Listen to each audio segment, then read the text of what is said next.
ہم لڑنے نہیں جا رہے، سمجھنے جا رہے ہیں۔ ہمارا مقصد جنگ نہیں، حقیقت کی تلاش ہے۔ اے میرے سرداروں، مجھے ایک عظیم بادشاہ کا خط ملا ہے، یہ اللہ کے نام سے شروع ہوتا ہے۔ تم کیا رائے دیتے ہو؟ اگر اس کے لشکر میں انسانوں کے ساتھ جن اور پرندے بھی ہیں تو اس کی طاقت اللہ کی طرف سے ہے۔ ہم فیصلہ غصے میں نہیں کریں گے۔ عقل، صبر اور حکمت ہمارے ہتھیار ہیں۔ فائدہ اسی میں ہے کہ ہم ایک دوسرے کی ضرورت بنے، دشمن نہیں۔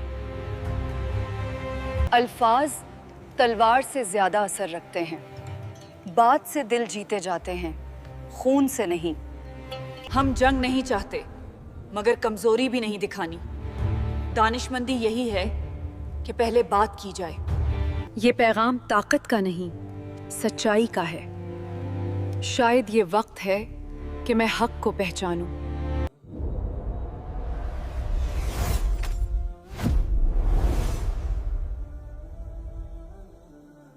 یہ رات کا سناٹا ہے۔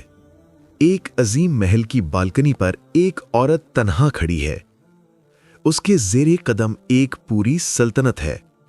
اس کے اشارے پر ہزاروں سپاہی، اس کے حکم سے خزانے کے دروازے کھلتے ہیں۔ لیکن آج اس کی آنکھوں میں خوف ہے۔ وہ خوف کسی دشمن لشکر کا نہیں بلکہ ایک نبی کا ہے۔ ایک نبی جس نے اسے دعوت دی یا چیلنج، جس کا نام ہے سلیمان۔ یہ کہانی ہے ایک ایسی ملکہ کی جو تخت پر بیٹھی مگر سچائی کے آگے جھک گئی۔ یہ ہے ملکہ بلقیس کی داستان۔ اگر میں سچ کے قریب ہوں تو مجھے راستہ دکھا، اے رب و حقیقی۔ یمن کے پہاڑوں میں بسا ہوا شہر سبا، جہاں پانی ریت میں بہتا، جہاں تجارت سمندر سے صحرا تک جاتی، جہاں دولت اور ہنر بے مثال تھا۔ یہ صرف امیر سلطنت نہیں تھی، یہ عرب کی طاقتور سلطنت تھی۔ اور اس سلطنت کے تخت پر بیٹھی تھی ایک عورت، خوبصورت مگر اس سے زیادہ ذہین، طاقتور مگر اس سے زیادہ بردبار۔ دنیا اسے شیبا کوئین کہتی ہے مگر اس کا اصل نام بلقیس تھا۔ وہ کم عمری میں تخت پر آئی، بادشاہ مر گیا اور قوم نے اسے رانی بنا دیا، لیکن اس نے صرف تخت نہیں سنبھالا، سلطنت سنبھالی۔ اس کے فیصلوں نے سبا کو دنیا کی تجارت کا مرکز بنا دیا۔ لوگ کہتے تھے ہمیں ہر چیز دی گئی ہے، اور یہ غرور نہیں تھا بلکہ حقیقت تھی۔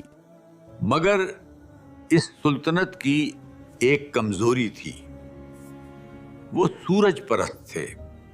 ہر صبح ہزاروں لوگ سورج کے سامنے جھکتے، اور بلقیس بھی ان کے ساتھ۔ وہ جانتی تھی کہ عقیدہ بدلنا سلطنت کو تقسیم کر سکتا ہے، اس لیے وہ خاموش رہی، لوگوں کو ان کے عقیدے پر چلنے دیا، کیونکہ اس کے نزدیک امن عقیدے سے زیادہ اہم تھا۔ لیکن قسمت کا فیصلہ کچھ اور تھا۔ ایک دن نبی سلیمان کے لشکر سے پرندہ ہدہد غائب ہوا اور پھر واپس آیا، حیرت انگیز خبر کے ساتھ۔ میں نے ایک قوم دیکھی جس کی ایک ملکہ ہے جسے سب کچھ دیا گیا ہے، مگر وہ سورج کی پرستش کرتی ہے۔ یہ خبر سلیمان کے لیے جنگ کا اعلان تھی، مگر یہ جنگ زمین کی نہیں، دلوں کی تھی۔ علم کی روشنی دل میں اتر جائے تو شک ختم ہو جاتا ہے۔ شاید یہی وقت ہے۔ سلیمان نے فوج نہیں بھیجی بلکہ ایک خط تھا۔ بسم اللہ الرحمن الرحیم، میرے مقابلے میں نہ آؤ، اسلام لے آؤ۔ اے میرے سرداروں، مجھے ایک عظیم بادشاہ کا خط ملا ہے، یہ اللہ کے نام سے شروع ہوتا ہے۔ تم کیا رائے دیتے ہو؟ یہ تاریخ کا سب سے طاقتور سفارتی پیغام تھا، نہ دھمکی نہ لالچ، صرف دعوت۔ یہ خط جب بلقیس کے دربار میں پہنچا تو وہ حیران رہ گئی۔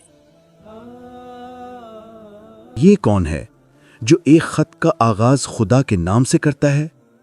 وزراء نے کہا، ہم طاقتور ہیں، جنگ کریں گے، فتح کریں گے۔ مگر بلقیس نے سوچا، جنگ شروع کرنا آسان ہے مگر ختم کرنا ناممکن۔